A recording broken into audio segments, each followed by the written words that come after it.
طالبانو او افغان حکومت په خپل منځو کې جنجال سره کړی ده. دا چې ولې او په څه باندې راځي ټول حقیقت په همدې ویډیو کې راسره تر پای وګورئ تر څو تاسو هم له حقیقتونو خبر شئ. په سلامونو هرکلی کوم دوستانو، خدای دې وکړي چې جوړ او روغ اوسئ.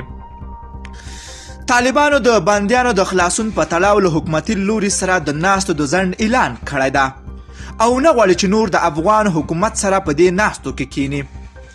د طالبانو د سیاسي دفتروایان سهیل شاهین په یو ټویټر کې ویلي چې د بندیانو د تخنیکي ټیم له نورو اړوند جهتونو سره په نور بې نتیجې غونډو کې ګډون نه کوي.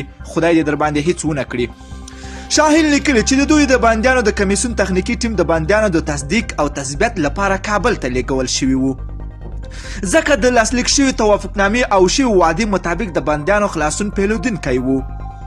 خو متاسفانه د بندیانو خلاصون تر اوسه پورې په یوه او بله پلمه ځنډه. شاهین ویلي د بندیانو خوشي کېدل په یو بله پلمه ځنډېږي او سره له نن څخه به له مقابل لوري سره ناستې وځنډېږي.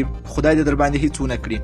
طالبان وروسته تر دې دا خبرداری ورکوي چې تېره ورځ د سیمه ییزو ارګانو د ادارې مشر متین بیک په یوه خبري ناسته کې وویل چې د بندیانو پروسه د 15 طالب زندانیانو له امله ځنډېدلې ده، ځکه چې حکومت یې پر نه خوشي کېدو ټینګار کوي. آفرین. بیک زیاته کړه دغه بندیان ځکه نه خوشي کوي چې په وینا یې په لویو بریدونو کې لاس درلوده. د طالبانو د سیاسي دفتروایان سهیل شاهین له بي بي سي سره په خبرو کې وویل د حکومت لخوا دا شرطونه ناموجه دلیل بلل کیږي او ویلي دي چې حکومت غواړي په دې توګه د بندیانو د خوشي کولو پروسې ته خنډونه ایجاد کړي.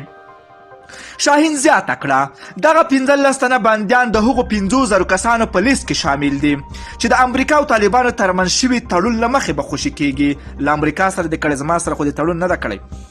د شاهین په وینا دغه 15 تنه بندیان به د نورو بندیانو پیژندنه کې له تللي پلاوي سره مرسته وکړي.